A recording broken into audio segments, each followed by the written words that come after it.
Blog Talk Radio.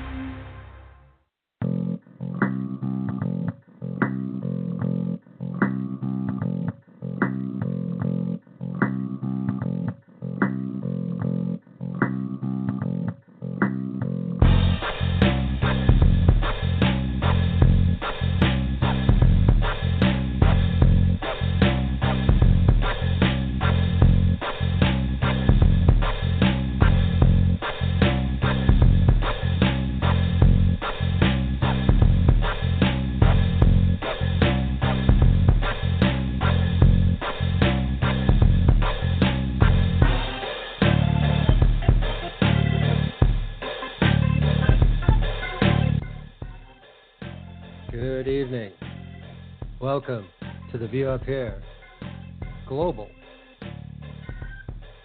I am your host, Canadian Glenn, and it is March 7th, 2018.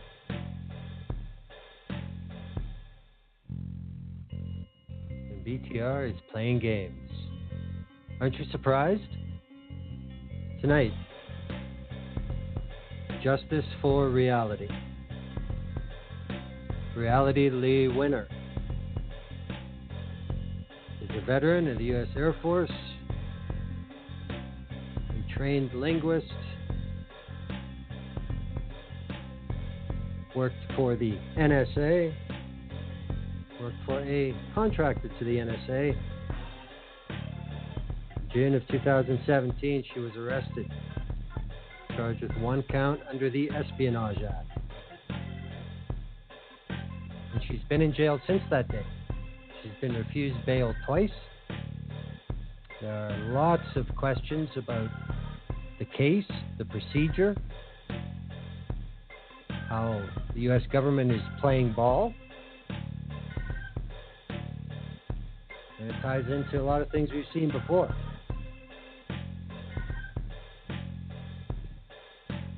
Billie Winner Davis is Reality's mother.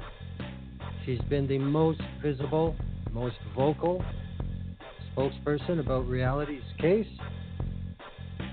She joins us tonight to talk about her daughter and her case. Kevin Gosztola is the managing editor and publisher of Shadowproof Press. He's a co-author of The U.S. versus Private Manning, and he has more direct coverage on this case than anyone else. Kevin will join us as well. Now I'm just trying to figure out what's going on. Okay. One guest got through, one guest didn't. Just a second. Okay, I'm taking a guess here, but we'll see. Come on, BTR. Come on. Hello, Kevin. Is that you? Hey. It is you. It's good to talk to you. Well, it's good that you got connected. We're still having problems with Billie getting the call in. So guess what? You're the guy who's here. You're going to get to start off the conversation about Reality's case. And, you know, I wanted to have Billie on first to describe who Reality is. But you got that experience, too, being in the courtroom to see her. You've talked to Billie. You've talked to her friends, her family. You know what kind of person she's like as well. Maybe while I try and get Billie connected, you can give a little background about what you know about Reality and the family, and the way she's being portrayed by the government, and how those might not be the same thing. Could you do that while I get Mom on the phone? Yeah, I can do that. Okay. I won't try to cover what Billie will talk about once you get her in. I'll just cover the basics first, so that we're sure everybody who's listening is aware that she was and she was arrested, and now she's in jail, and and she was an NSA contractor. She was a linguist. She knows multiple languages, including Pashto, Farsi, and was involved in helping the U.S. government track down, I suppose, high-value targets or part of the counterterrorism efforts that go on every day abroad. And she's someone who I came to learn while I was in Augusta covering these proceedings, is someone who actually has quite an affinity and love for art. I had the opportunity to go into Reality Winner's home while I was in Augusta, Georgia, covering the most recent motion hearing, and I came to see that that there were walls in her home that had art that she had produced while she was in prison. It's something I think you should have Billie talk about more while we're doing the show tonight. I also learned about Reality that she's somebody who actually, in fact, she has 2 dogs, and they do feature in the case because when the FBI agents came over, she had to figure out what to. They didn't just come over like anybody. As your friend comes over. When about 11 agents came and raided her home, one of the things she had to deal with was what to do with her dogs. So, she was able to take them outside. Part of the game that the government's playing is that they were nice to her about her dogs, allowed her to take them outside, and she was able to get them water and food. And then after the interrogation was over and she was told she was going to be arrested, they apparently helped her figure out where the dogs would go while she was on her way to jail. And so this is something I've come to learn. They're just being real helpful guys, according to the prosecution, is what you're saying. Exactly. Although my view is that you would do this and be decent in any case. I would hope that at the bare minimum we could expect from the FBI that if they were going to take a person into custody, they would either take care of their children if they had them, figure out where they were going to go, or figure out what would happen with the pets if they were going to take somebody into custody. So I don't take this to be a kind gesture or favor on the part of the FBI. It should be protocol. I agree. Yeah. Okay. So these are some details. I don't know. You got Billie? We have Billie on the phone now. So, of course, I don't have to introduce you two. Billie Winner Davis, mother of Reality Winner, welcome to the show. We had a little trouble, but you're here. Well, thank you. Yes, thank you so much for getting me in. No problem. Now, while we were connecting you, Kevin was talking about, the general picture that the DOJ is painting about how courteous they've been and they're not doing anything wrong and they don't have an axe to grind, et cetera, et cetera. What's your opinion about how that's being played out? I mean, tell us about your daughter. What type of person is she? Would there be any other way? Like, as Kevin just said, it's not like the government's going out of their way to put out a red carpet. This is just how it should be. Wouldn't you agree? Right, yes. And I have to say, they were extremely nice to her, but I think that was their game. I think that they knew going in that if they were nice to her, they would get what they wanted. Reality is a very sweet, thoughtful, caring person. Reality is also a rule follower. We have to remember that Reality was in the Air Force for 6 years, and she respects authority. She knew how to play, all the rules in the military, and she's regimented like that. And so they came in they came in acting very nice and softly, but I think it was manipulative on their part. had they read her rights and said, we are looking at you for this crime and it's serious and you could go to jail, I think that the outcome might have been different that day. But because they were befriending her, they were being nice to her, they were going in, we just want to figure this out. We want to know why. We just want to know why reality, and we're not looking at you like you're the worst person in the world. We kind of understand where you're coming from. They talked about their own military experience. They talked about their own foster and rescue dogs that, they had. And so they tried to really establish rapport with her, and it's their tactic. Indeed it is. And I'm sure if there's going to be, Kevin, I'm sure you could tell me from your past experience covering whistleblowers and apprehensions and stuff, would there not be an assessment before they went to serve the warrant that they would be, maybe coached a little on how they should approach reality? Absolutely.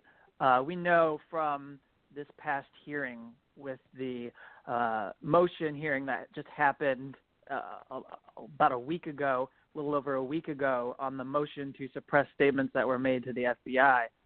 We know from this hearing that testimony was given by Special Agent Justin Garrick about multiple meetings that took place in the 24, 48-hour period before they went to serve these search warrants.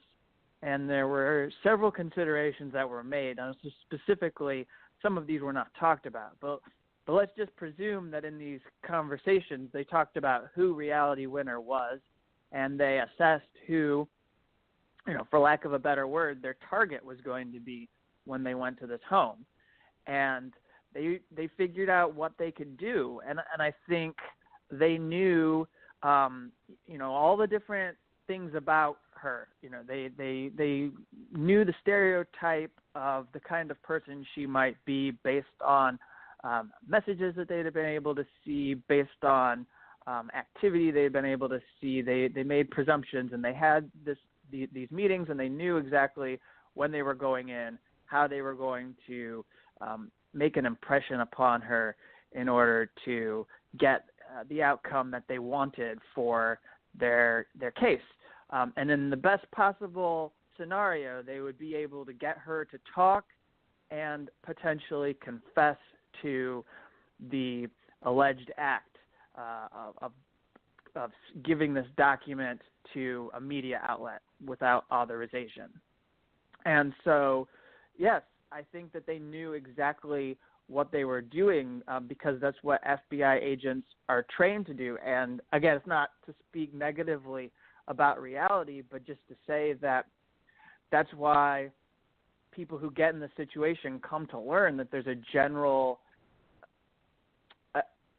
recommendation to not talk to the FBI because they're going to do what they can to manipulate you. And we could talk about that more if you'd like. No, I definitely understand that. And you have to be honest here. That only makes sense that they would do that kind of research. This is a high-profile situation. Anytime you say the words Espionage Act, that's changed a lot in the last 25 years. We'll talk about that too. But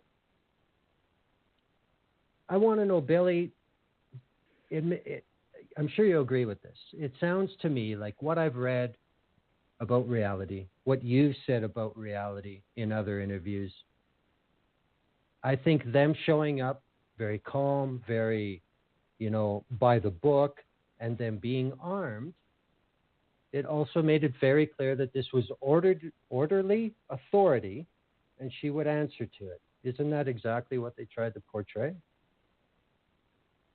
Yes, that's exactly how I see it. Like I say, she's never been in trouble with the law before, and her experience in the military, she has a respect for authority.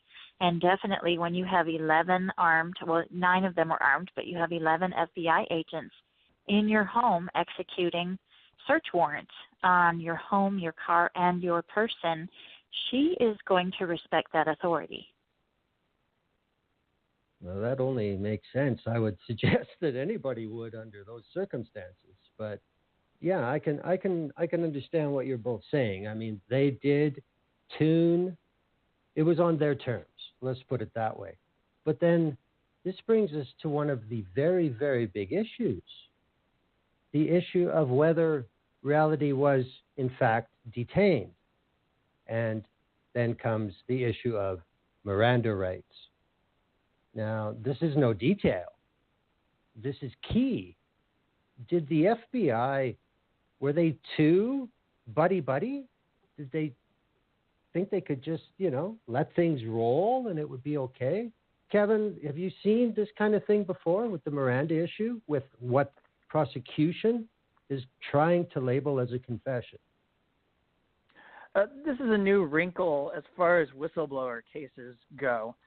But we've seen several cases before where, we've seen several cases before where there have been attempts by there have been cases where the FBI has tried to take advantage of situations and find ways to coerce confessions that do violate people's Miranda rights, and those have been invoked by the defense.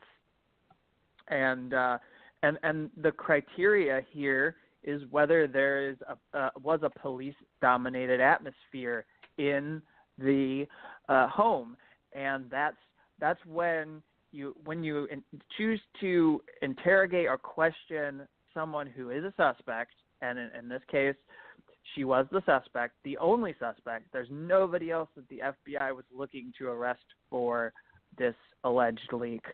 And so when you're there and you take over the home and you now control that space and you're now dictating where a person can move, that starts to create those factors that make it so that the FBI is supposed to Mirandize a suspect. But in this instance, it's quite clear, and nobody disagrees, the government agrees to this, she was not Mirandized. This is a huge red flag, is it not? Yeah, I would say it is. I understand the whole issue of defense motion about admissibility now, of course, because if she wasn't Mirandized, then it's not an admissible confession, then square one. Wouldn't that be the way it would work? Yeah, I agree that with what you're saying. It seems like this would be a mistake that they would not want to make, but maybe it's not a mistake. Maybe this is just what they believe was business as usual. I mean, we actually heard during the hearing that this was basically the kind of thing that they would not Mirandize somebody unless they were going to arrest that person, and intentionally they did not go to get an arrest warrant. They weren't going to go to get an arrest warrant until they got reality to talk to them, and so they're basically creating their own loophole for actions that are, operating in a tremendous gray area, and then they're going to rely on prosecutors to get them off the hook if defense attorneys call them on their conduct. And so that's the process that we've seen unfold. And so right now, prosecutor Jennifer Solari, she spent multiple hours trying to exonerate these FBI agents, a little over a week ago, and make the arguments to the judge that, you really shouldn't go to the trouble of suppressing this confession and all these other things that reality said, because we weren't doing anything wrong, and also this is how it's done, and also the defense is making up the kind of, I guess, severity of the situation and exaggerating what took place. Well, leave it to the federal prosecutor to say that it's not a big deal. What do you think about that, Billie? Well, yeah, I mean, here's where she pointed out how gentle they were. They didn't come fully armed with tactical gear. They didn't ram down the door. They didn't have their weapons drawn. Nobody touched her. Nobody threatened her. They weren't screaming in her face. That's basically what her argument was. And basically she was trying to paint this as this was just like a chat anyone would have at a local Starbucks. And in those circumstances, they didn't have to read her Miranda rights because it was just a casual conversation. But the defense pointed out, and which I, seem to look at as far as this whole situation, living at her house, the house is extremely small. When you have 11 agents going through that house and 2 of them take you to the back room, a room that she preferred not to go in, and those 2 agents blocked her doorway, and she was in there with them. To me, that was not a casual conversation that anyone has. I mean, you can't compare the two, but that was Miss Solari's argument, is that this was so gentle, and so at no time was, should she have felt that she was in their custody or intimidated by them. Well, I think that's a really important point. No, go ahead, Kevin. If I could add to what Billie's saying, I think it's really important. It's very hard for people to understand this when they're reading about the case. It's very hard for me to even grasp this when I'm reading court documents about the case.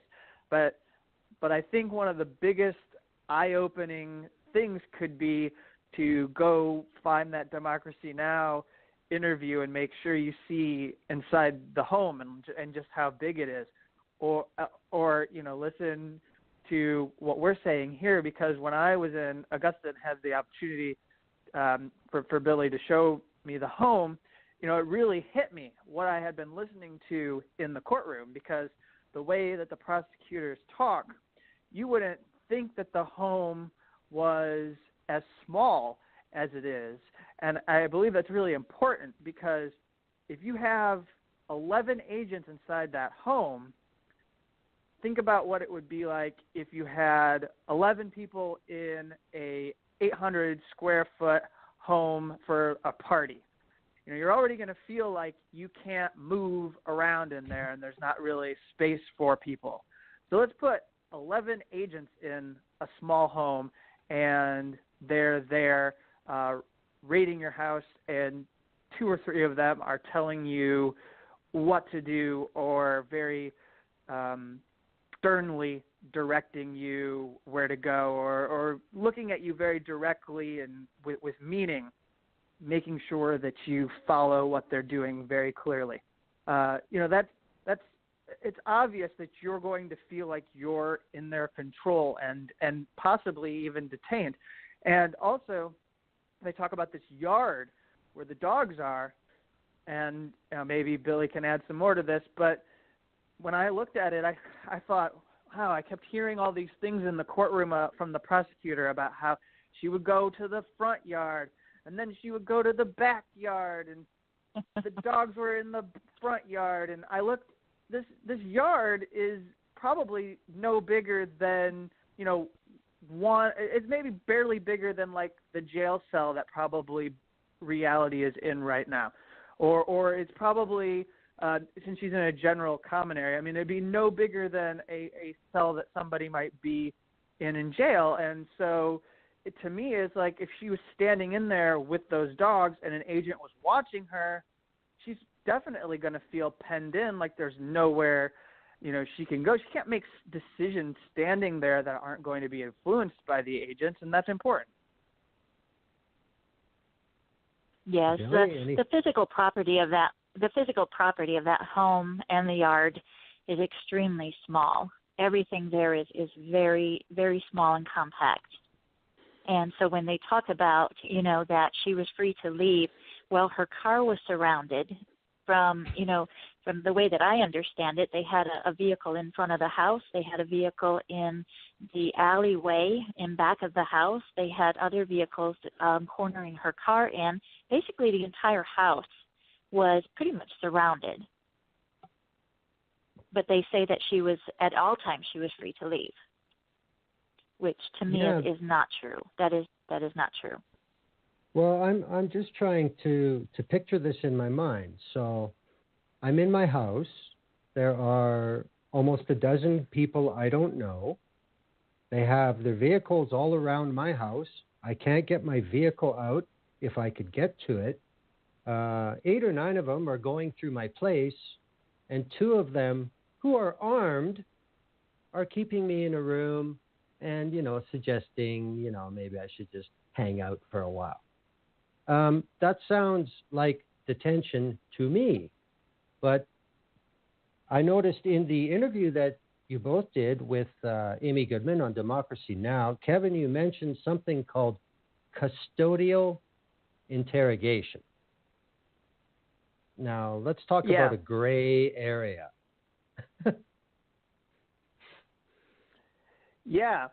Custodial interrogation. And here's the thing you may not even know existed until you followed Reality Winner's case. I mean, I certainly didn't have any idea that this was a thing. But basically what this is whether a person was voluntarily in their home or not, essentially, or whether, everything that was going on here was done willingly. And that's why I started mentioning these factors, because there are things that the defense was trying to show very clearly to the judge so that they could persuade him that he should suppress these statements. And those things were like, where was she questioned? How long was the questioning? What kind of statements were made during the questioning? Did the law enforcement have weapons? Was she touched by those agents? Was there ever language used to compel compliance? Was she ever advised that she was free to leave? Not like vaguely, not like, oh, we're here and you don't really have to do this if you don't want to. Did they ever say you are free to leave at any time if you would like, which they didn't do? Whether she was ever restrained. And that doesn't necessarily just mean was she in handcuffs at any point, or did, they, actually like put her in a room and lock the door. No, it means like, okay, so were they making sure that she wasn't able to get out of her home or something like that? Whether was she released after questioning? I mean, she was not released after questioning. They kept her in the house and then told her she was under arrest very, very soon after. And so another thing that's part of this is, how in the dark was she about whether she was going to be arrested? She asked toward the end of the interrogation, am I going to be going to jail tonight? Because there are considerations that needed to be made related to her home and her dogs if she was going to not be there anymore. So they then say, well, I don't really know, or they're really indecisive about it. Now that creates pressure. Now, if they're not telling you directly if you're going to be arrested, they're creating uncertainty deliberately, which is, which the defense in her case says that's to make a person confused. That's to make you feel like you should be more cooperative and do more to talk with the police or the FBI agents that are there so that you can get yourself free, so that you are no longer detained. And those are exact conditions that someone with counsel, that stuff don't fly, correct? Yeah, well, that's what I would think. I would think that had she been able to, take a moment and go, okay, I have a right to remain silent. I have a right to an attorney. But the thing is, what people don't realize is when this starts happening, everything just starts to speed up, and you don't have that opportunity to slow it down and think of what, afterwards, later on, you can go back and you go, oh, I wish I had done this. Oh, I wish I had been able to do this. Oh, I wish I had said this. But what they're doing intentionally is they start the gears in motion. They start getting her uncomfortable, getting her out of her, literally out of her comfort zone, and making sure that she doesn't have these thoughts. Because even though, she might have had some awareness of things like this in the past, we've all watched our own amount of entertainment as far as police procedural shows go and everything. We all have our base understanding of the way in which police or law enforcement works. But you get in that situation, you just don't think about the things you could say or do in order to protect yourself. Mm-hmm. No, absolutely. That's the benefit of authority. Now, I mean, Billie, you know your daughter, and I mean, you said in that interview on Democracy Now! As well, when you listen to the audio of Reality during that interrogation, when you read the record of her actions and her body language, she felt like she wasn't going anywhere. Is that accurate? I believe so, yes. And when I heard the audio, I heard her voice shake. The prosecutor kept indicating that this was a very casual conversation, that she was at ease, that she was joking. I heard her voice shake. As her mother, I would recognize that. She was frightened. She was scared. She was nervous. She joked with them. She was, laughing and doing what she could to calm herself. Oh.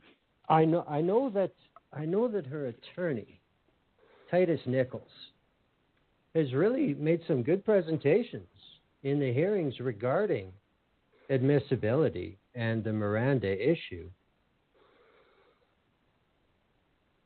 What can you tell me about the judge in this case in the District of Southern Georgia? I mean, seems to me he may have one ear that's bigger towards one side of the courtroom than the other.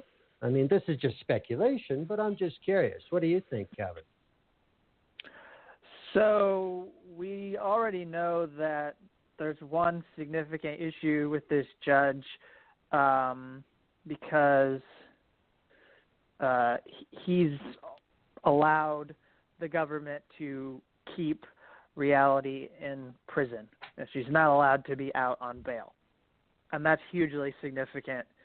And the reason being, as Judge Brian Epps has said, is because they looked at some statements that were made in the past.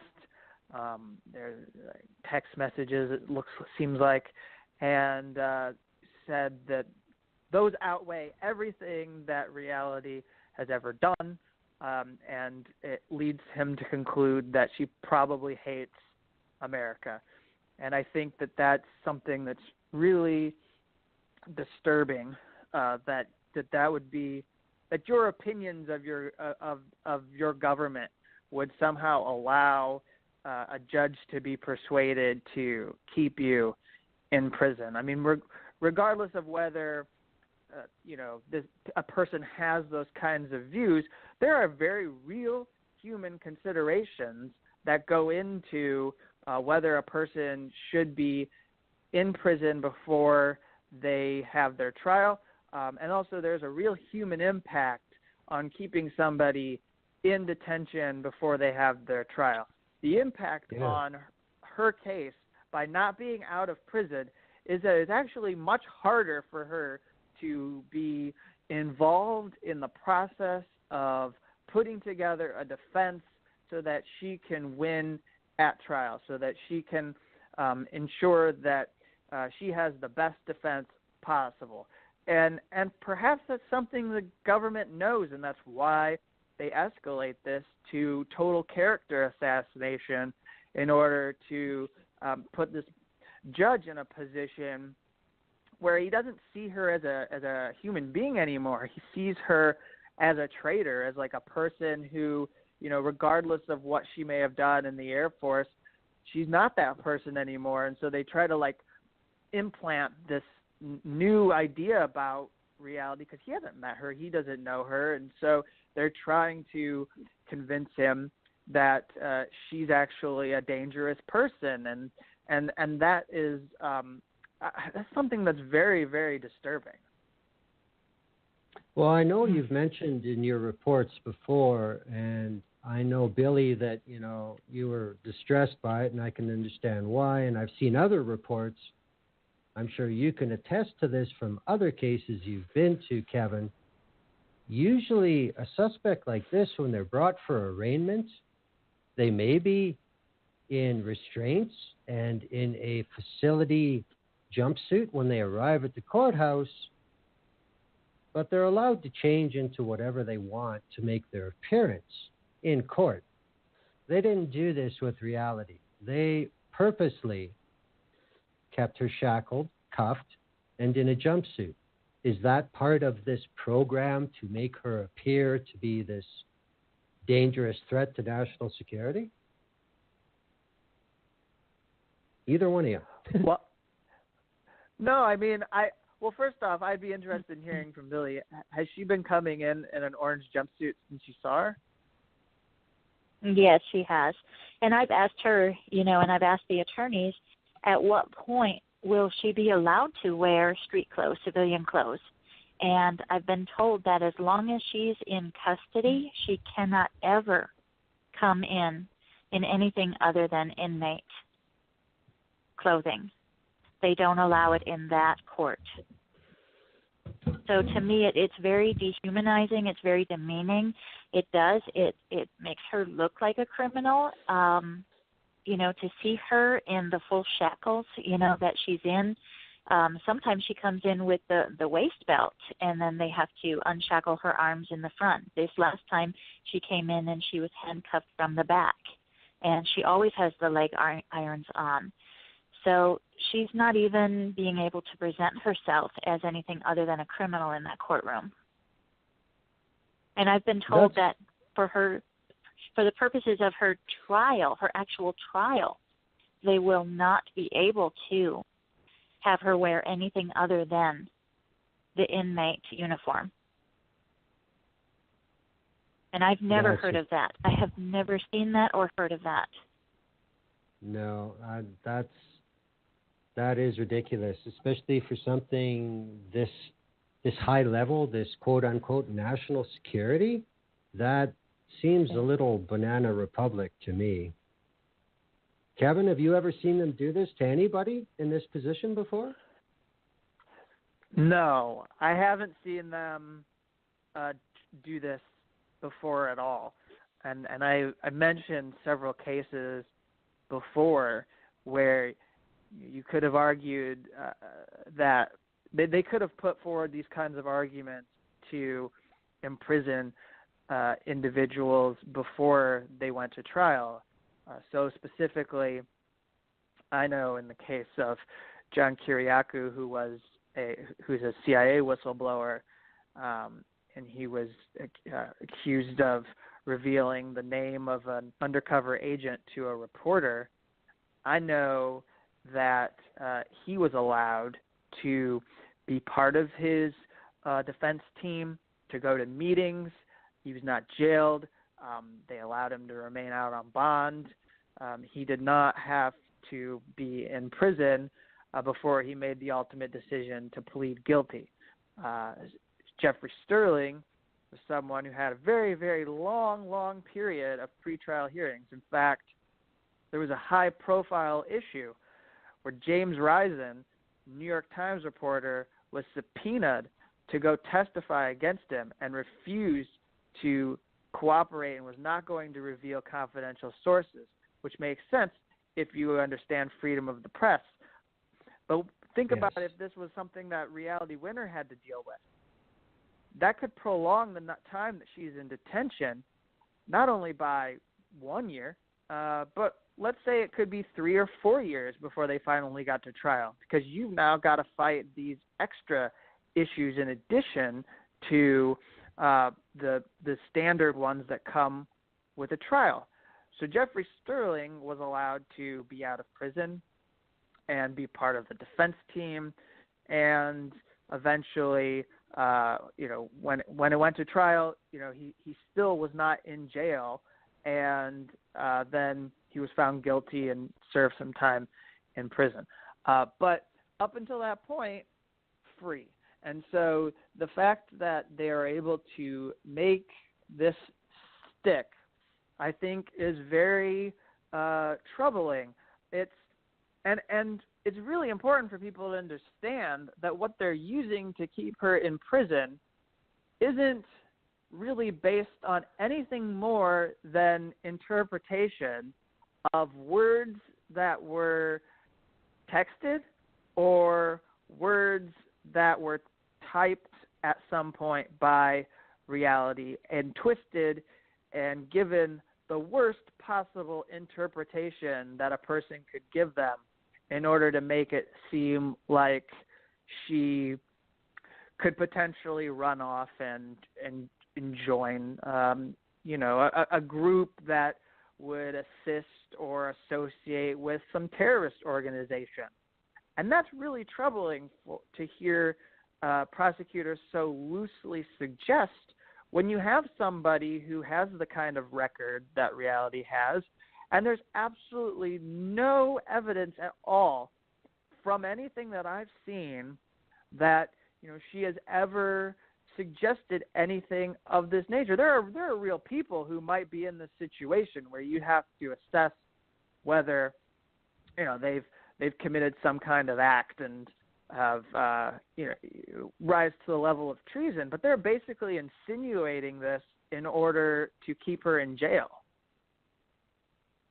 Well, that brings me up to the other side of that interpretation, because again, with other interviews that I've read, Billie, you addressed why she was very good at her job in the Air Force. Everybody was happy with her. She received commendation, but yet she did one tour, and that was enough.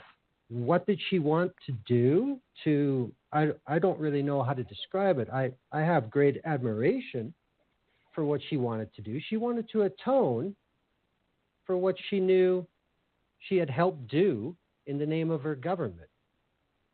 Explain her long-term plans, what she wanted to do.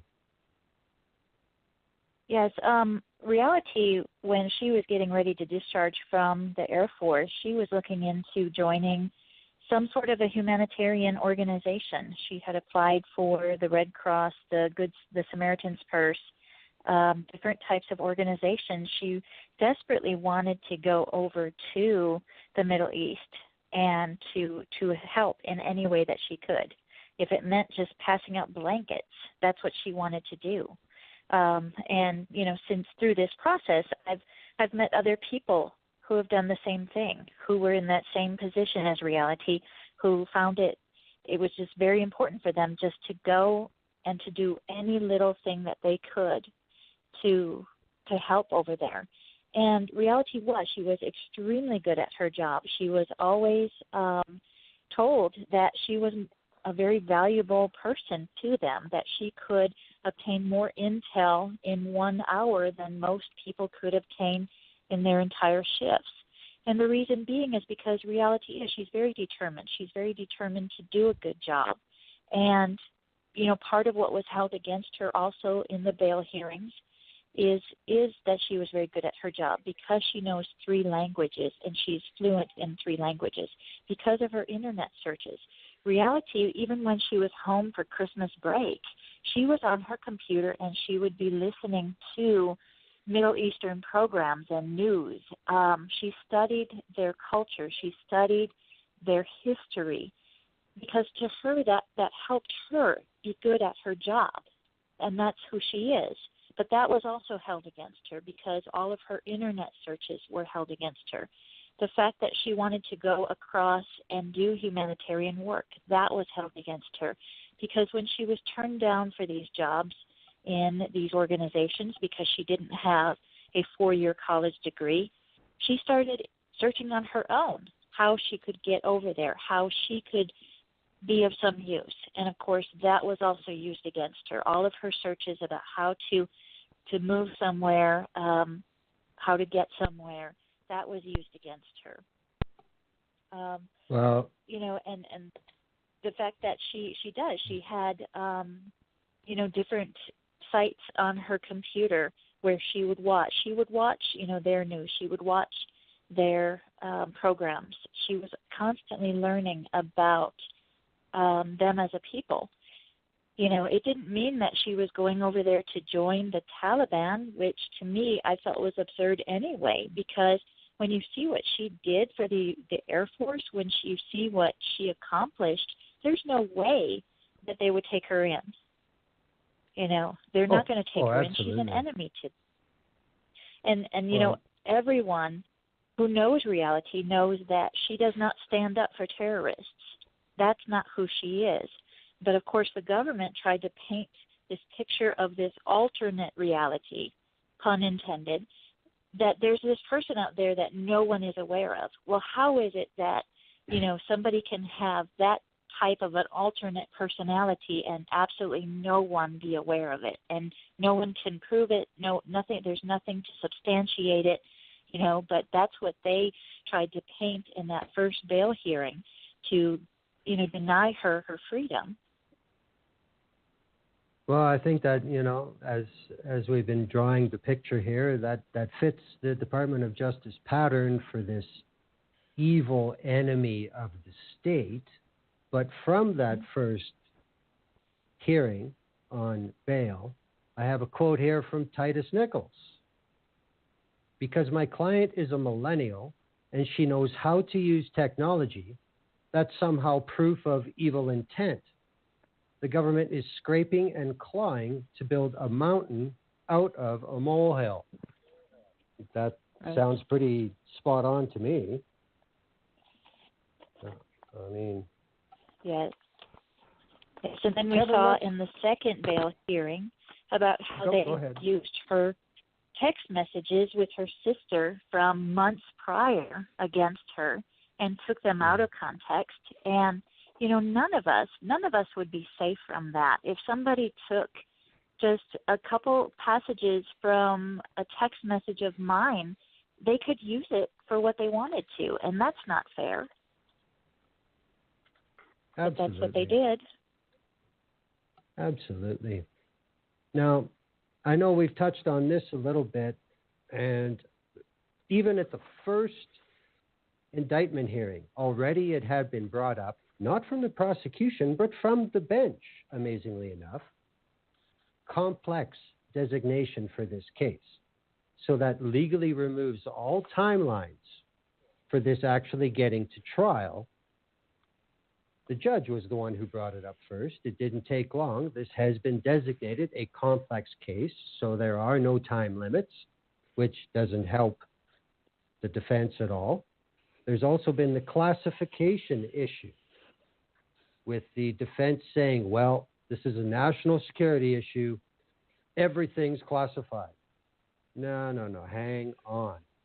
Now, Kevin, how about your experience? Are they trying to overclassify a little more than usual in reality's case? I find this to be a typical case, but that doesn't make it acceptable that it takes such a long time for someone to get to their trial. But it's part of the process because of the fact that you're dealing with classified information. What happens is the prosecutors fight defense attorneys who are seeking information for what we call discovery. And you need that information so that you can defend your client. If you're a defense attorney, they want that information so they can put on the best defense for reality. And reality would want that information too so that she can defend herself against the prosecutors. But, you get in this situation where they are fighting you and they won't let you have certain materials, and you keep pushing it, and then you find that, if we want to fight for information, we're going to have to postpone the trial. The trial is going to be moved to this date, or it's going to be moved to another date. So these pretrial hearings start to prolong the amount of time before you finally get to go into a courtroom and defend yourself. And that's what we've seen. And it's not unusual for this to happen in these cases, but basically our system says if you want to defend yourself, that comes at a cost to you, the person who is accused, rather than, I always thought it was supposed to be the other way around, that we're supposed to allow people to prove that they're innocent. Well, if you're foreclosing those abilities of the person to prove that they're innocent, then it seems like the justice is scaled in a way that is, imbalanced. It's scaled in a way that the prosecutors have the upper hand and the defense has to tread water in order to keep up with prosecutors. And you're putting, I know the prosecutors recognize this, you're putting the defense in a situation where the cost of this is important to talk about, even though it makes people uncomfortable. The cost of putting on a case piles up.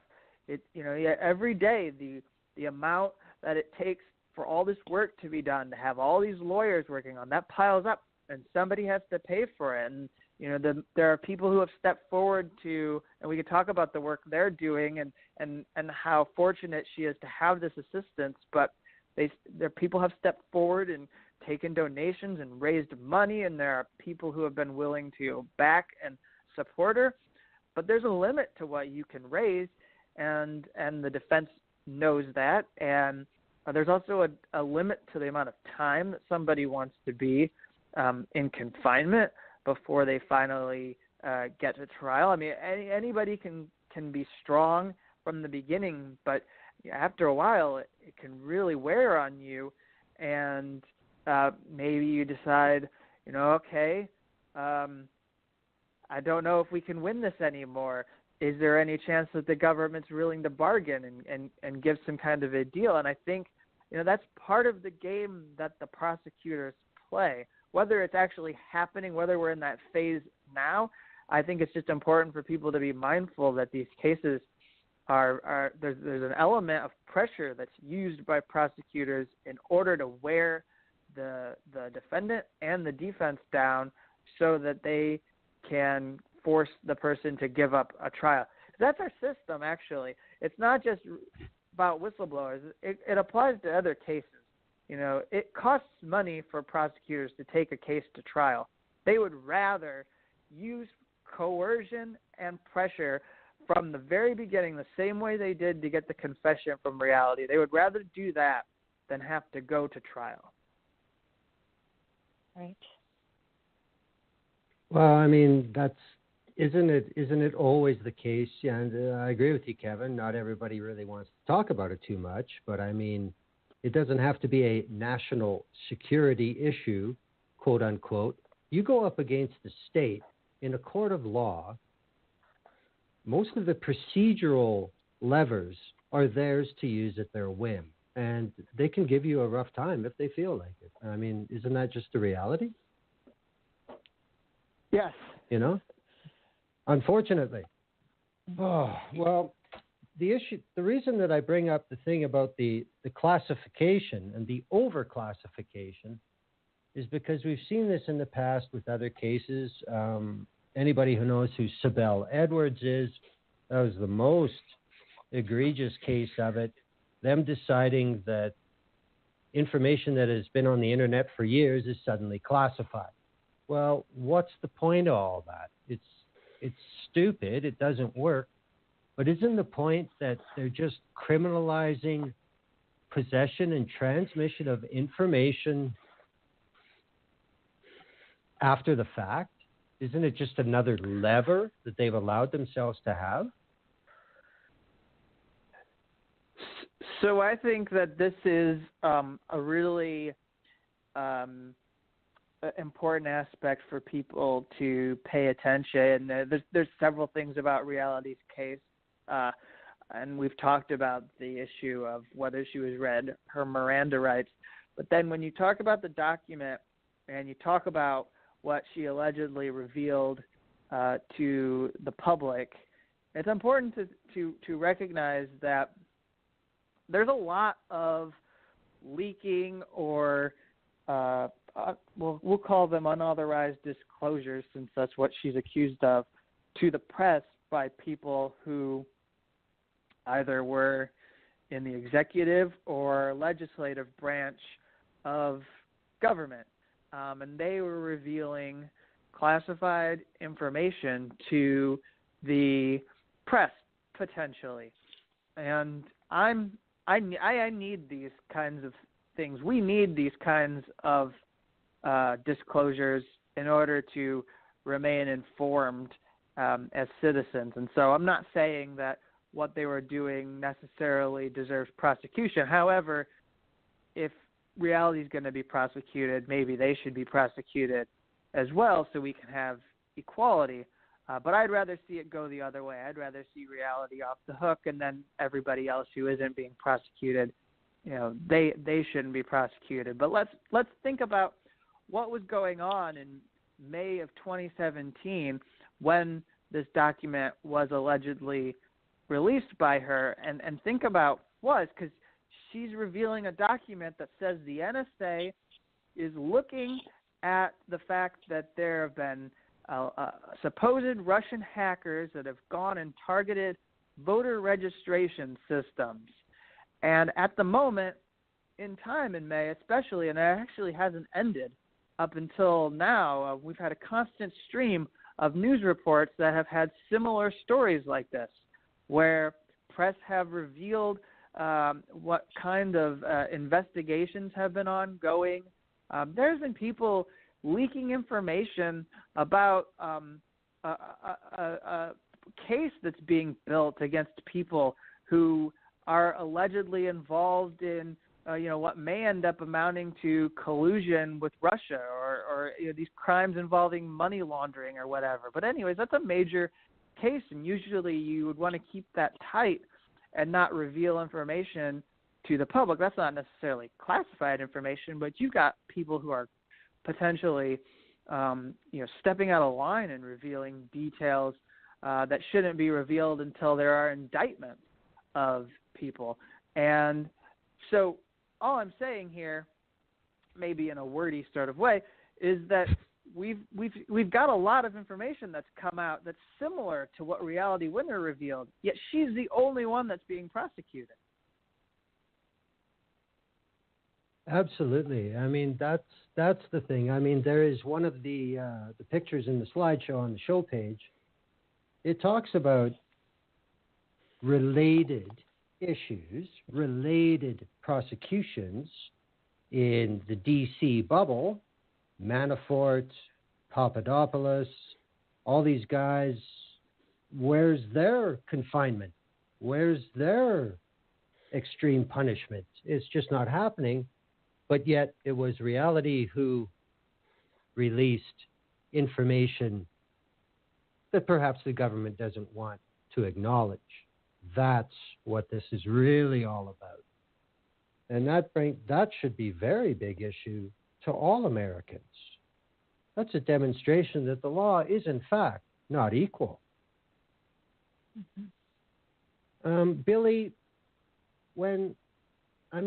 I know you've done an awful lot. You have to be commended for doing as much as you possibly can to get your daughter's case into the public view.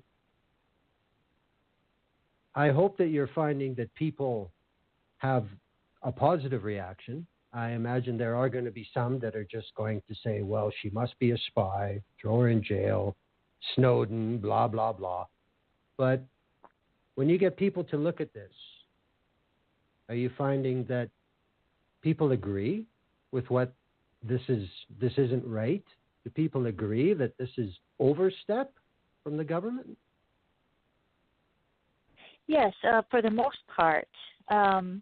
People are supportive, and once they actually look at her case, people come to realize that, wow, why is this young woman still in jail? Why is she being treated so much harshly than others who are charged with more serious or multiple crimes? You brought up Manafort and Papadopoulos and we have the whole gamut, Flynn, and, I always look at Petraeus, that, my goodness, Yes. what Petraeus pled guilty to is far more serious than what Reality is being charged with. Reality is being charged with unauthorized release of one document one time, but yet she is being portrayed as the absolute worst criminal, that this is the worst case, and even that she can't even be trusted to be let out of jail pending her trial to assist in her defense. And when people look at this, people see this, and they actually take the time to look at her history, at her service to her country, for the most part, the majority of people have been extremely supportive. And we have people who are very frustrated with, why isn't this story out there? Which, of course, I get frustrated as well. When Reality was first arrested in June, there was the media frenzy. A lot of things, centered around, is this real, because of her strange name. People were making jokes about it, but then it died down, and people forgot. People forgot that this is a real person, and she's there. She's in jail. She's being treated very harshly. If I can't even explain, how frustrated it is to not have like the mainstream media and people looking at this and asking the questions, and people getting behind this, to see what's happening in this Georgia court. There are some people out there, of course. Whenever you open yourself up like this, you get some people who have one view, who think that she is a traitor, she's a spy. When people hear espionage, it automatically makes them think that, she did something very evil against the United States, that she's, connected with another country, a foreign agency. But that's not the case here. Reality, what she's being accused of had nothing to do with being a traitor or a spy against her country. And so that's, basically that's what I do. What I do daily is try to get out there to try to educate people, to try to at least give them the other side of the story about, this is who Reality Winner is, and this is what she's being accused of. And to us, it's really an unfair fight. It's an unfair battle when you have the United States of America versus Reality Winner. And what Kevin was saying is how they beat you down, how they wear you out, that are used in a case like this. The classification, the secrecy. Her team was not even allowed to do searches for the information that was in the document that was allegedly released by her. How bizarre is that? Her team is trying to defend her, saying that nothing released in this document compromised national security, but yet they have been told by the judge that it's against the law. They cannot lawfully search for that information out there in the public domain. There are so many complicated things that are happening in this court case, that people are not aware of, and that if people do see it, you see how unfair of a battle this is for Reality. Yeah, I agree. That is a real big issue, and Kevin, you're more specific. It. Section 3 of CIPA, forcing all the defense attorneys and the paralegals to get security clearance and this and that. It's just engineered to slow it down. And as long as they have that hammer that says, no, she's not getting out, I think that's a definite tactic to take the best advertisement for Reality Winner there is, Reality Winner herself, and keep her out of the public eye. Because I think they know that would severely change public perception if that were to happen. Dirty pool, but I understand why they're doing it. But again, with the what's classified, what's eligible, what's not, the other issue that's come up, especially with the recent motions about discovery, the Sixth Amendment. And especially, I look at the confrontation clause. So, I mean, anything that is used as evidence against her, I know that at first the prosecution tried to deem that, well, the defense just can't see it all because they don't have clearance. Pardon? How do they think they can get away with this? Would it not break the Sixth Amendment? And Kevin, I informed you about this article on Empty Wheel that I found, because the Sixth Amendment is key for what may be a very big defensive strategy. So what do you think about them trying to not have full disclosure, I guess? Well, I would just admit, first off, that this is probably the area that I have much to learn about as far as reality's case go. I've spent a lot of time really focusing on the Miranda issues because those have been front and center, but we're just getting into the heart of the discovery battle, and I think you're a little ahead of me here, but what you're saying is very important, because if you're not being given access to the information that you need to defend yourself, then you're potentially having your due process rights violated. There's no way that you can put together a case and defend yourself, especially if you know what is being withheld, especially if you're the defense and you say, when you go to a judge and you say, I could tell you specifically what the prosecutors aren't giving to me.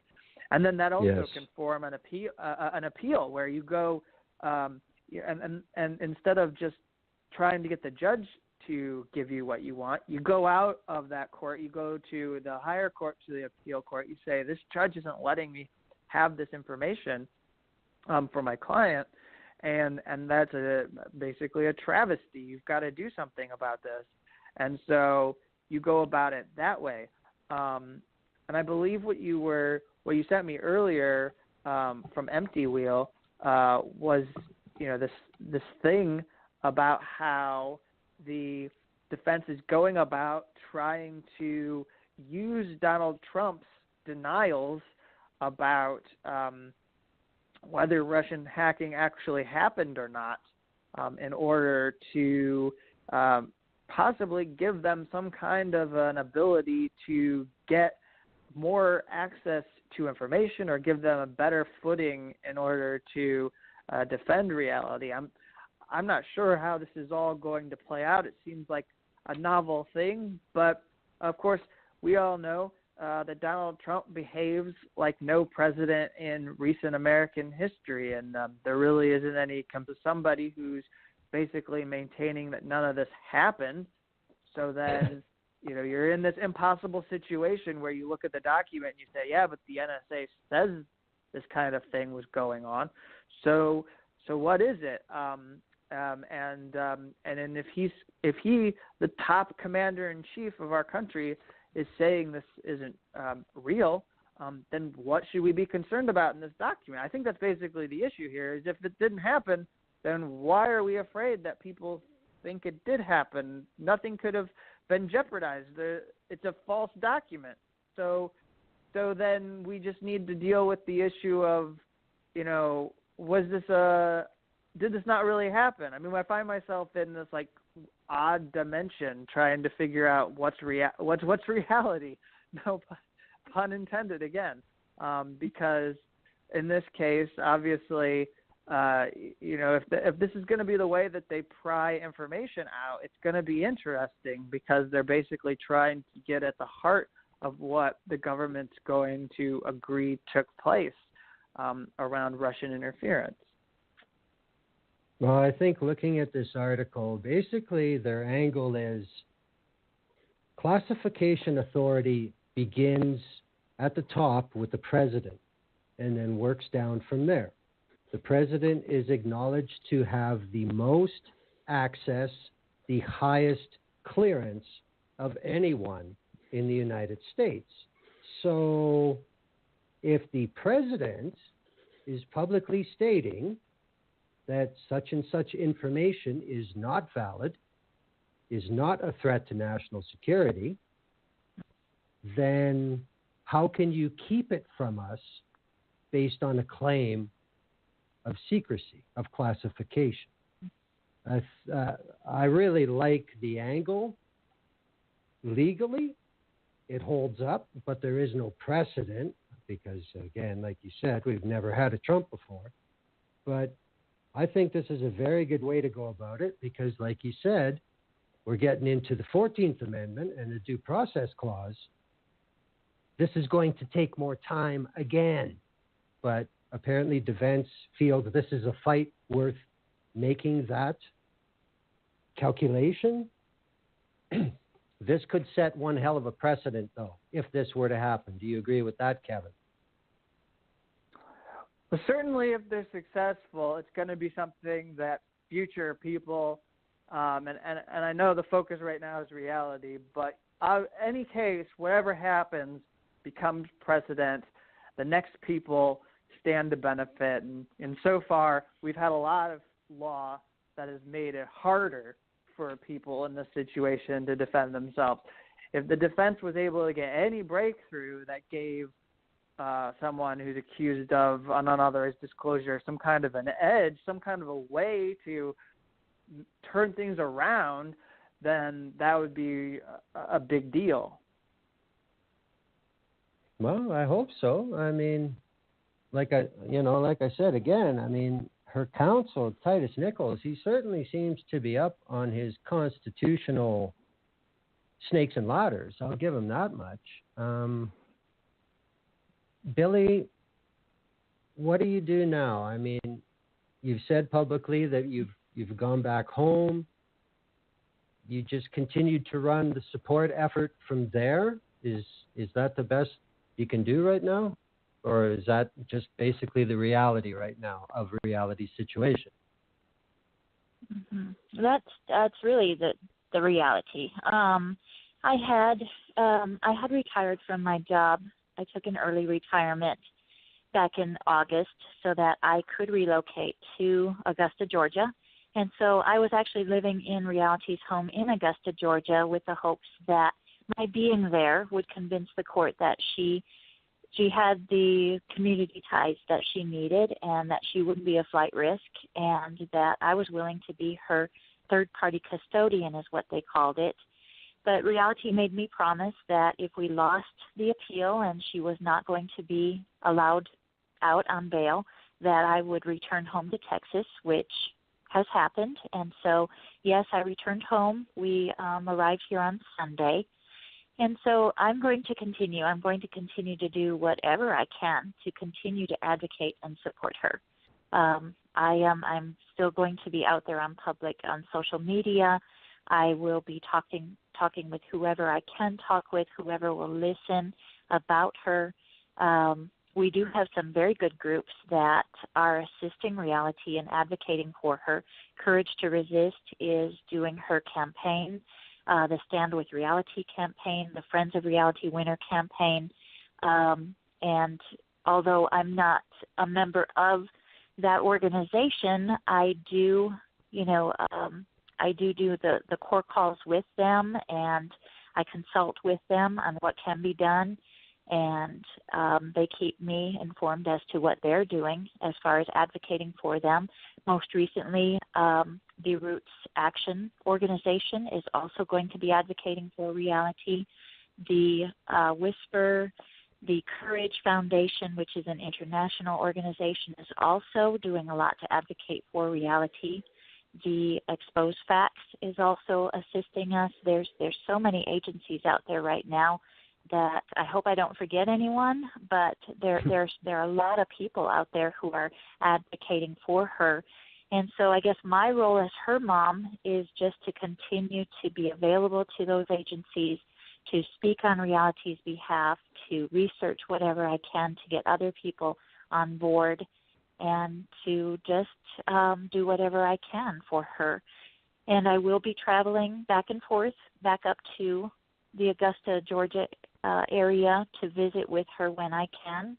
I, of course, will be staying for shorter periods of time, and we'll be back and forth, but just to make sure that she doesn't feel like she's abandoned and to keep her strong, because, I mean, basically, at the end of the day, that's what we really have to focus on, is making sure that she stays strong and she feels that she's supported so that she doesn't cave in to the government. Absolutely. It's got to be difficult for a very strong-willed, self-motivated woman in her 20s to be, put in this situation. Absolutely. I would also add to that, yes, there was, I believe it was on March 1st, there was a public panel discussion in London, England, put on by Courage Foundation and Exposed Facts. Naomi Coleman from Courage was on. She's a past guest. Thomas Drake was on. Lisa Ling was on. And Deanne Barreto from Exposed Facts in Berlin was on.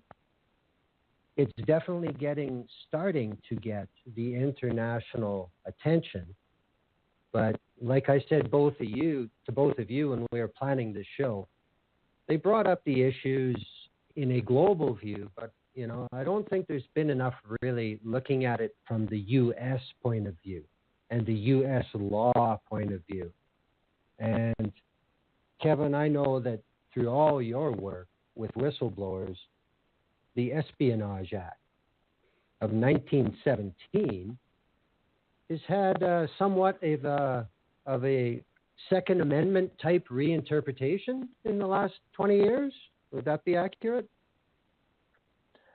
You'd have to add to what you're saying there, but I agree with you that it's been twisted, if that's what you're trying to say, because okay. So initially, 1917, this was a law that was passed on the books.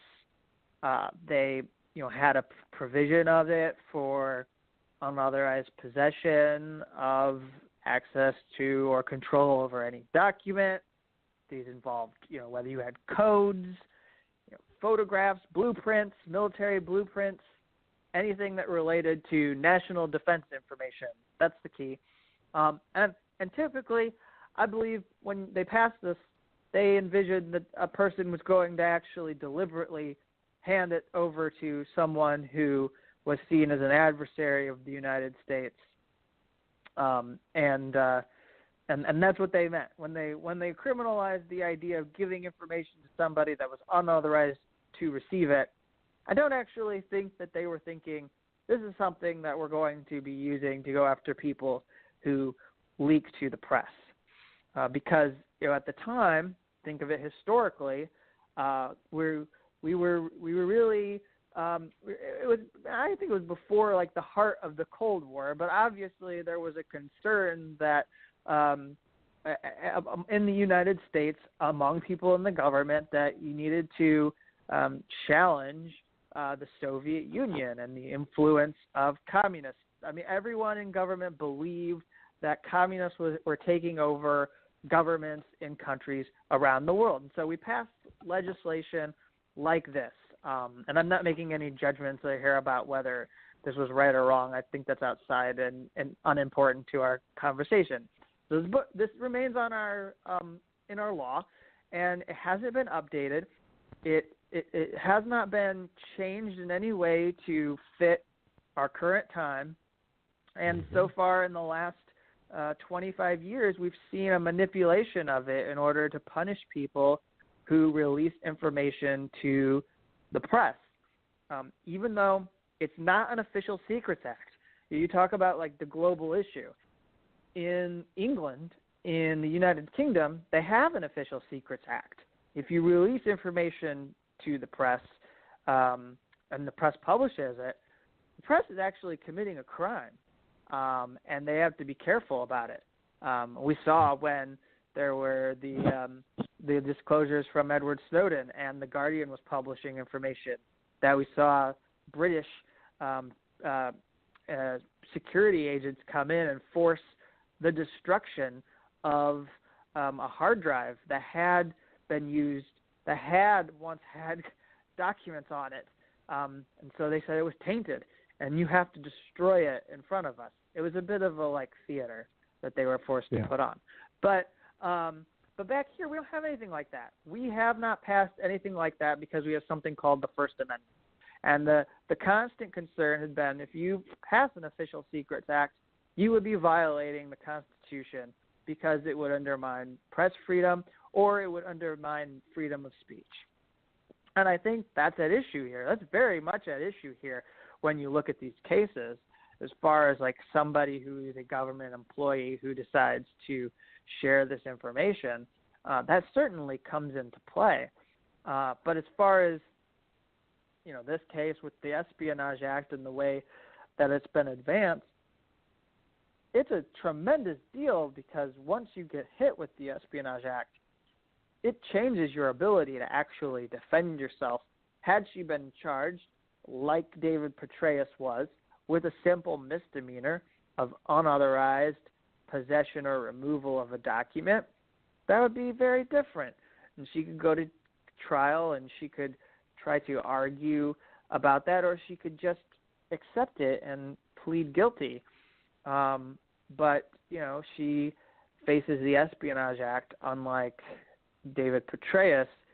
And I pivoted back to him just because I wanted to make sure people who were listening to our show realized that, and it wasn't said when Billie mentioned his name, so I just want to make sure people keep this in mind.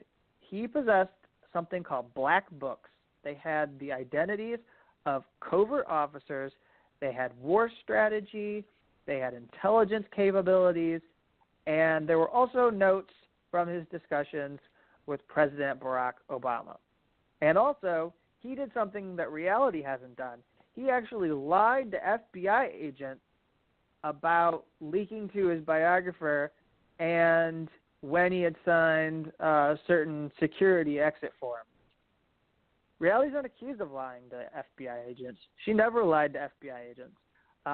And also, she never released any information that was top secret or what I would consider to be above top secret, and in designations that, you know, are very limited. You know, we probably can't even fathom them as people out here. We know secret information, we know top secret information, but we don't really know the designations where it's like, okay, this means that only this circle of people will get to see this document. And that's the sort of information we're talking about here that Petraeus revealed. And reality didn't do anything like that, and yet she's hit with the Espionage Act for disclosing a document to a press organization, which the Espionage Act never contemplated. Absolutely. I think that's very important, the point about Petraeus, because he had absolute top-level access. You want to talk about the betrayal of trust angle. What he did is a misdemeanor, and what a contractor did with one document is worthy of this, because I have it here,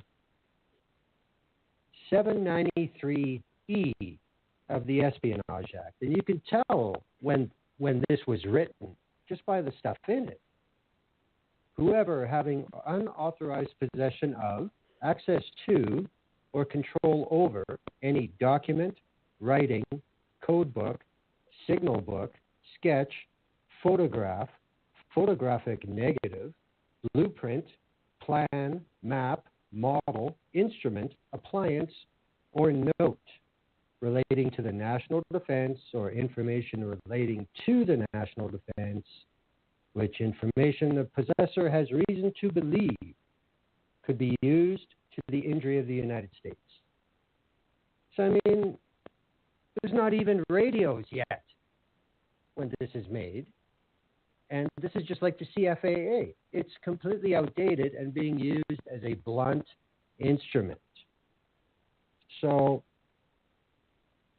let me guess, Kevin. Surprise, surprise.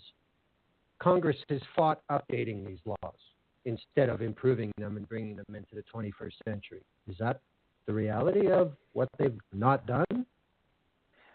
No, I think it's actually worse because they've just ignored it as an issue that has to be dealt with. And in the same way that that Billie would moan the fact that U.S. media is ignoring what's happening to reality, and they would not send reporters to cover her case, that there would only be 3 outlets, maybe, and a documentary crew and some other people there, but the 3 outlets are just from Augusta, so they're always going to be there. I mean, the fact that the U.S. press isn't paying attention, it's similar in this instance because the U.S. Congress isn't paying attention. They're not dealing with this as a top issue. Now I know and I recognize that there are, somewhere around 100 issues probably that Congress people could be dealing with. But this is a significant thing because part of why we have these situations is because people, don't have safe avenues, don't feel like they can reveal information to superiors, don't feel like they can pass information on to their someone within their unit, and so what happens is they'll go to the press. So you have that on one hand, and then this escalates, and part of what you're doing with this Espionage Act is actually creating a situation that I don't think our U.S. government would want, where people probably are going to, if they see something happening behind closed doors and it's very, very troubling, they're going to decide to take that information, find a way to get it out, and then they're going to flee the United States. And then there's no way to control that person. And really the remedy here, the way that they could fix this very quickly, is just to allow things like a basic whistleblower defense.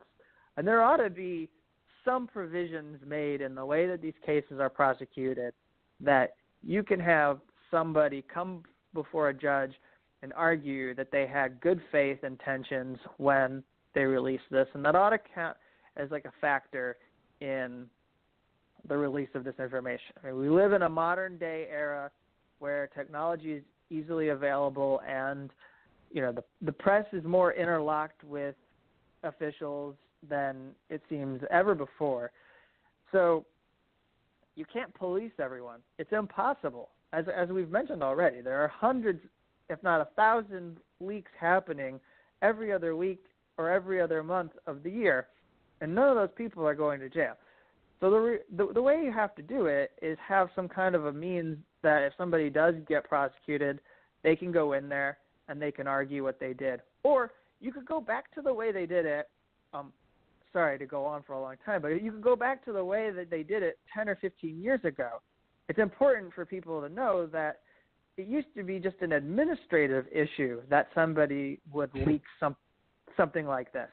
And so you could be brought before your boss or manager or supervisor, and they would say, okay, you're suspended without pay, or you're going to lose your security clearance, or you're going to lose your job, or you're going to have a mark on your record. It's going to follow you through the rest of your time in this agency. People are always going to know that you released a document that you shouldn't have. Those seem like reasonable ways to handle it, rather than putting somebody in an orange jumpsuit and treating them like they just committed an act of treason. That's true. You speak about that, and I think about Thomas Drake and Bill Binney. They went down that road. They were internally disciplined. They were this, they were that. But at the end of the day, they decided that nothing was getting changed. They still felt things were going on that were simply unacceptable to them in their moral standard after putting in, those two gentlemen, decades of service into their country. Reality was getting close to 1 decade of service to her country. I don't know how much you want to say about this, Billie, but I mean, I've read what the prosecution has tried to trump up. about supposedly reality's quote unquote, and it's even stupid to say it, hate for the United States. But what happened at the end of 2016 that made reality think that maybe she didn't want to be in the armed forces anymore?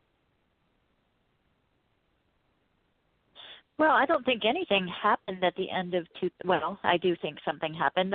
We elected a president that she absolutely stated she would not work for.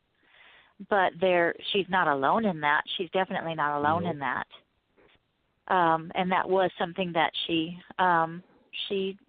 was verbal about with me. She said, I won't work for him. He's not going to be my boss. So that did happen. But, I mean, even prior to that, I knew that reality had never thought about reenlisting.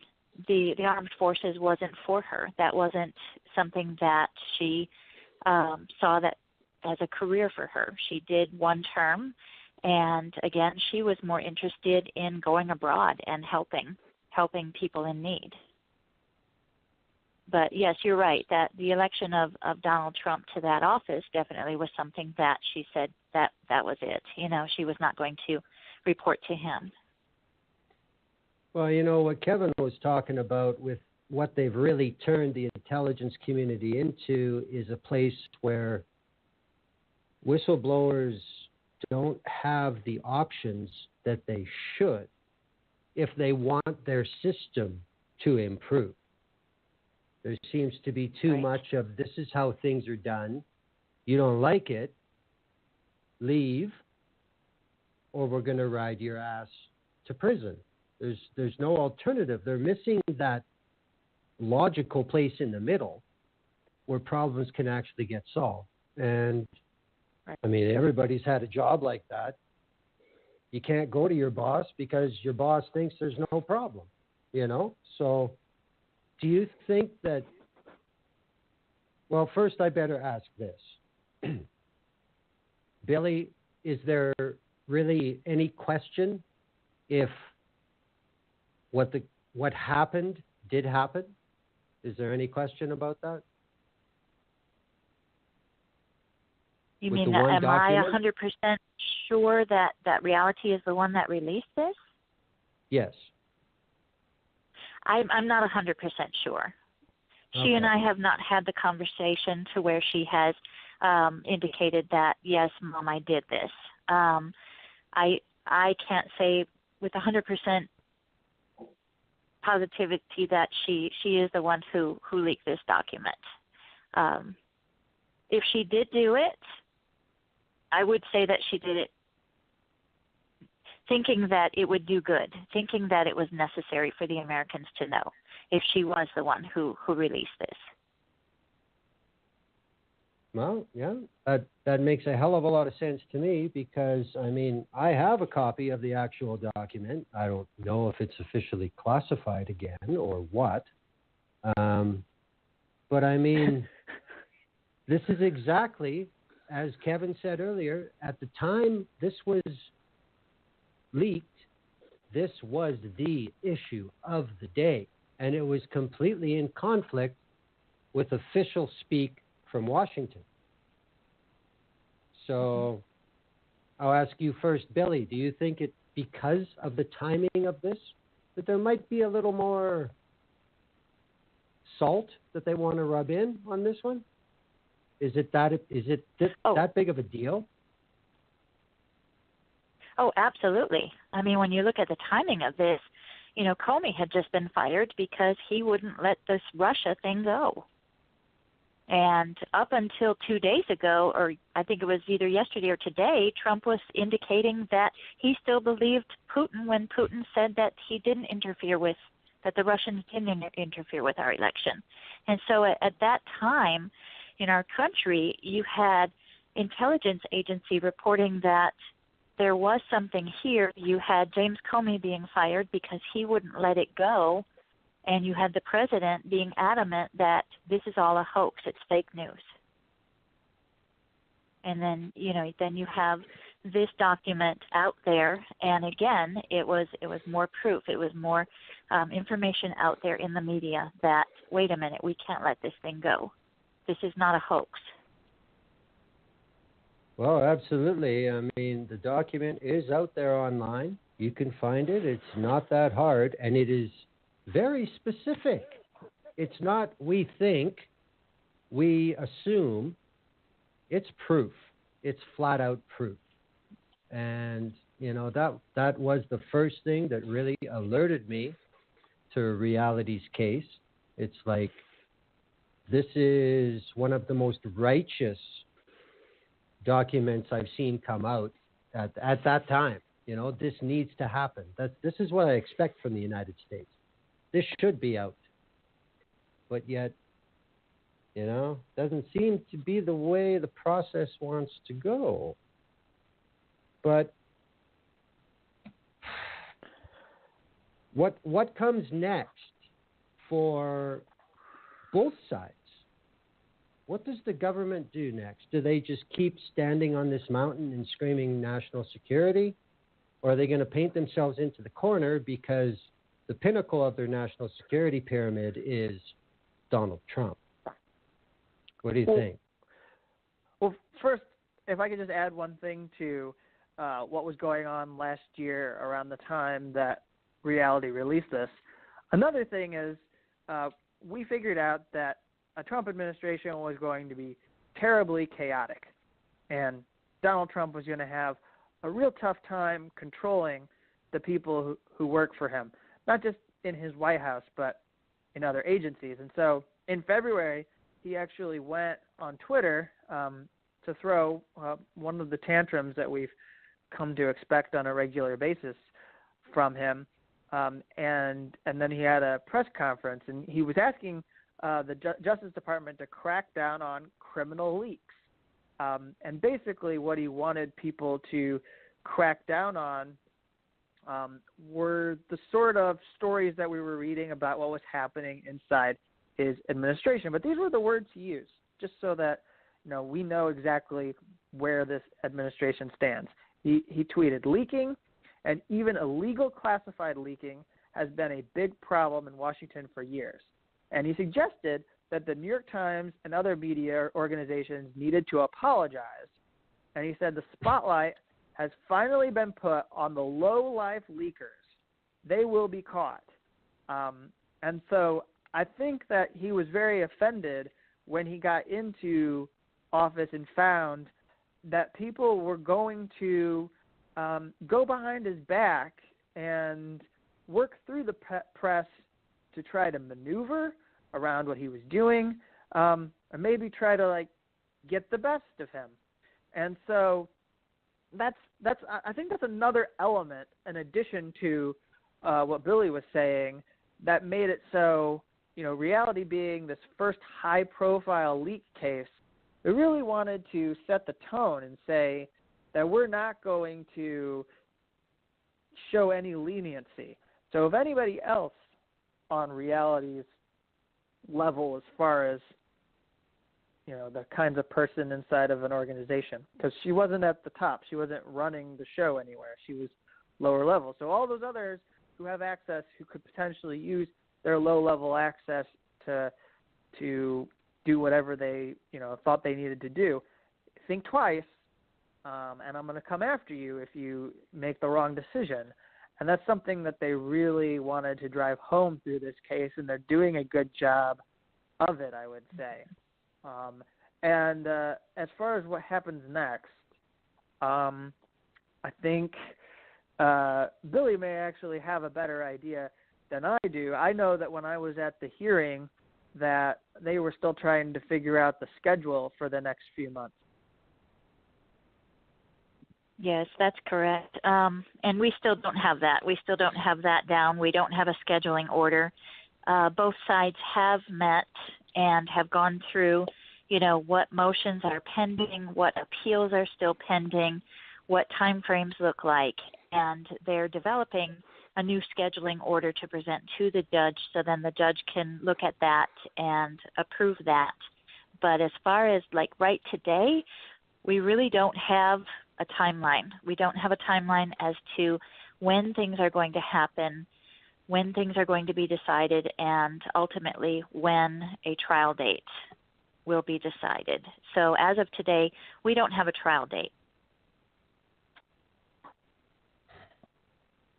Well, which is pretty rough when you're thinking that reality is still there in the county jail in Georgia. Well, yeah, I did notice that too. I mean, this isn't really my everyday research project, but for the amount that's actually been accomplished in the courtroom, the documentation that's available for it is amazing. I think we're up to around document 220 that is available for public view. And we don't have a trial date yet. And it's not going to stop anytime soon, is it? Because there are going to be these classification issues, discovery issues. I can just wait until we start to get into getting clearance for expert witnesses, etc. Kevin, in your experience, in a best case scenario, what do you estimate from now until there is a verdict in this case, if it goes to trial? What's the best case scenario in a time frame? The best case scenario at this point seems to be, and I believe Billie has said this, that there would be some kind of a trial in October. But, and the other best case scenario is that they win their motion. We don't know how the motion to suppress statements is going to play out, but to win that would be a huge victory for the defense. And I would also say it would probably strengthen Miranda case law. But herein lies a problem, that both sides are going to want to appeal whatever the judge says or decides. I imagine the defense is going to want to appeal the decision to, if Brian Epps decides not to suppress the statements. If they are suppressed, the government's going to want to go to an appeal court and make their case that the judge was wrong. And so that is another element here that is going to prolong. You talk about witnesses and whether they have security clearances. Another thing about this case that does become frustrating is that when you want to hear from the government as to what their thoughts are on whether this revelation of the report actually did any damage to national security, you can't, because as far as the public goes, they're not going to talk about that in an open courtroom. So Reality Winner actually will, so the jury will eventually get to hear some. But, I think one of the things that I'm curious about is how they're going to handle this classified information. Are they going to tell the jury that they can't talk about any of this stuff and then send the public and press away and have a closed door sort of a session where the government makes a certain set of arguments? I don't know, but I certainly would say that it wouldn't be unusual to be. Now I would think that everything they want to use to convict her would have to be declassified, and that the defense would require that. But I just, as peculiar as it sounds, I've seen a number of cases, and I would not be completely stunned if this happened, although it would still be very extraordinary. Or they might continue to do what they are doing right now, which I understand that they've tried to claim that they don't have to show that it impacted national security or that it did any damage for this report to be released, and that all they have to do is just show the transaction happened, connect it back to her, and then use the confession, because they claim that, that's the confession, so she admitted she did it. So, and then in that case, they don't even have to get into some of the stuff that's mentioned in the Espionage Act as far as like whether it damaged national security or gave advantage to a foreign power. Like, well, in this case, we'd be talking about Russia, because they were able to tell that the NSA hypothetically knew that they were in certain systems. So it's going to be a really long, arduous struggle going forward. Well, you talk about the conditions, and it makes me think that this courthouse in Augusta, Georgia, in the U.S. District of Southern Georgia, is going to start to look like a FISA court or a SCIF in a courthouse over this case. But then again, if the Trump administration wants to play this cloak and dagger, good guy, bad guy shit, I'm sure they'd be willing to spend the money to do it. That's for sure. Billie, do you think that I don't know, I'm just asking for a hunch. Do you sense any relent from the prosecution, or do you think that you're just in for a ride that's as long as they can make it just because they can? Oh, definitely the latter. I do not see them easing up at all. I don't. And I do believe that their game at this point is to make her break. I see that. I see that they're making this as tough as possible on the defense. That they're really trying to break her.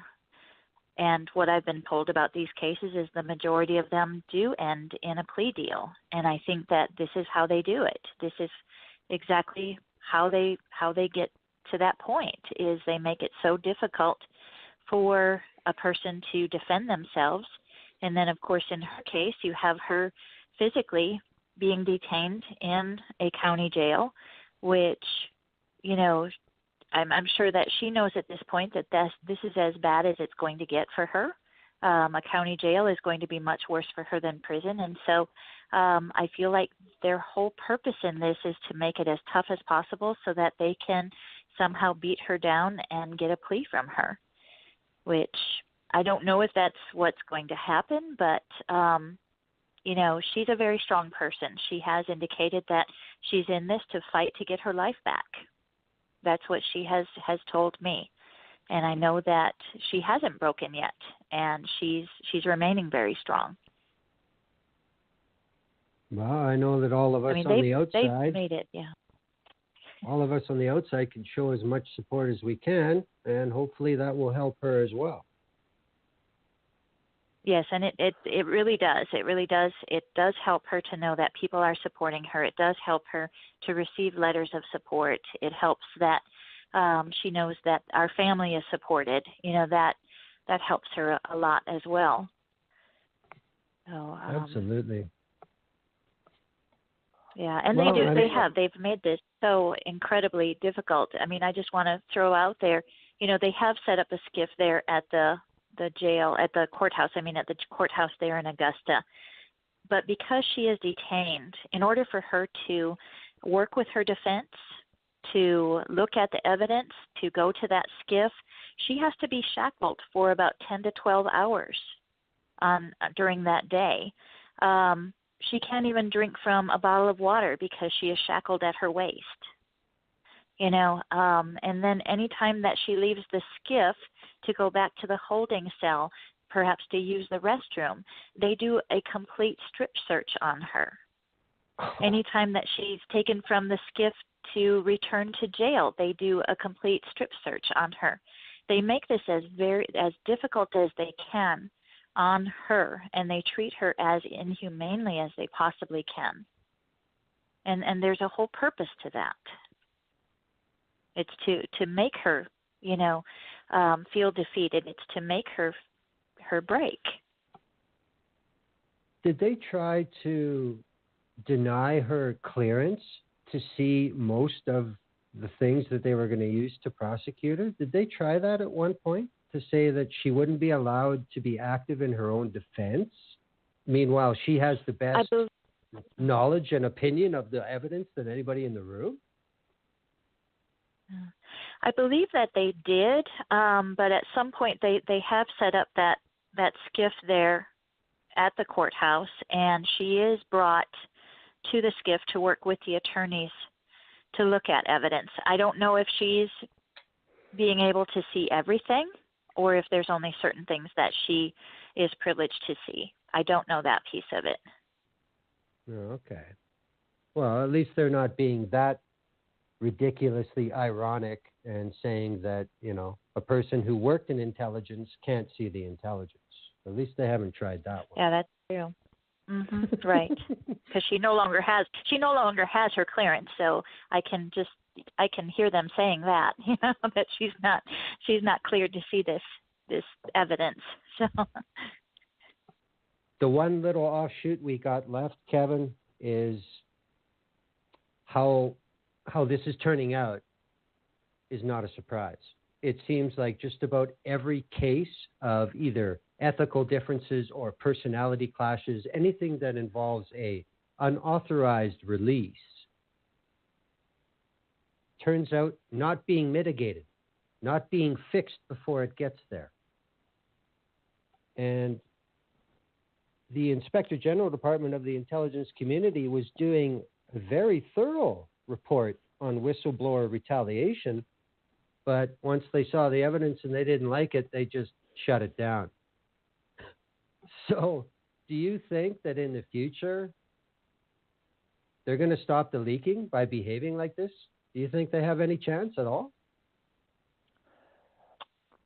I suppose that's the worst part about all of this is the prosecutors are going to stand in a courtroom and act like this is going to deter future people from doing what Leigh Winner did or allegedly did, and they're wrong. We live in a reality where people in our government are engaged in acts that are corrupt on a daily basis. There's a lot of corruption that's going unaccounted for. We know it just because you can turn on CNN or any other news broadcast every other week and hear what's happening. We know that there's abuse, waste, or fraud going on.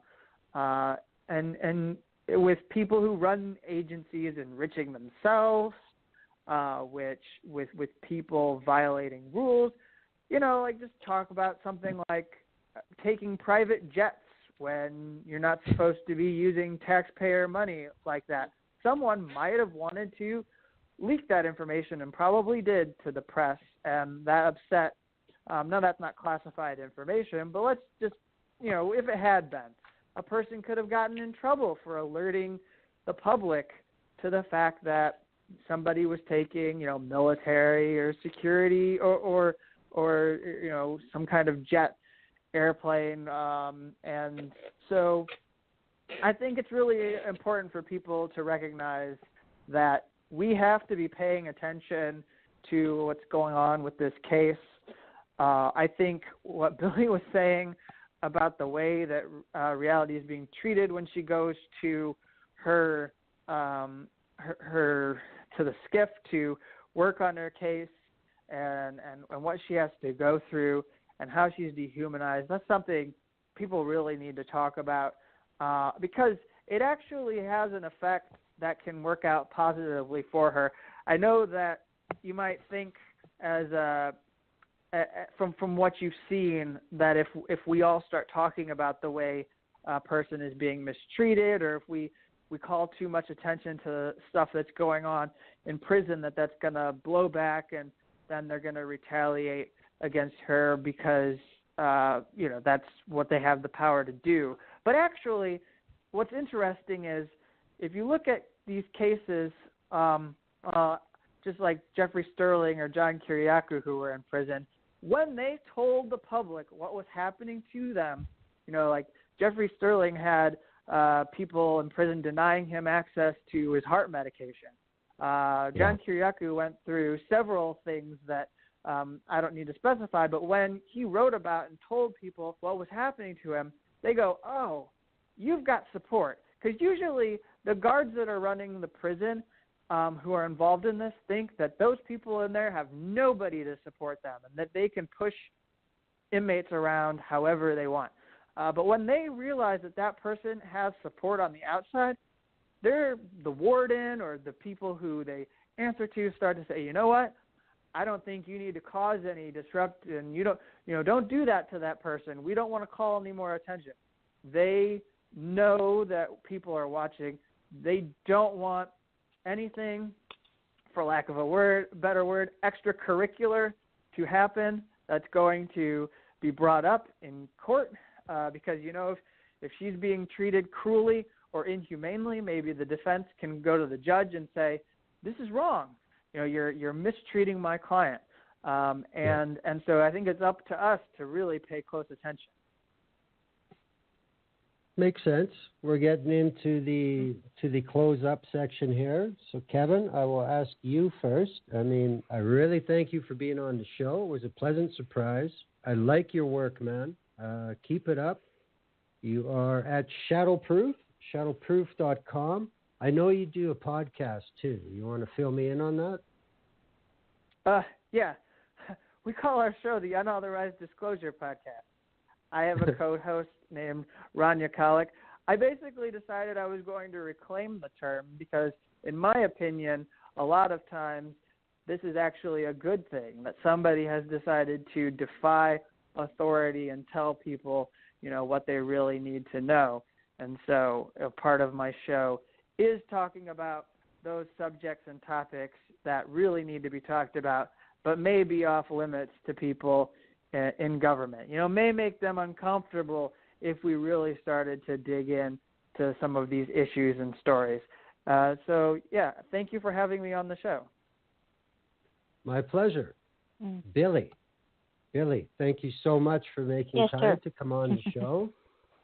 And tell us again where the campaigns can be found.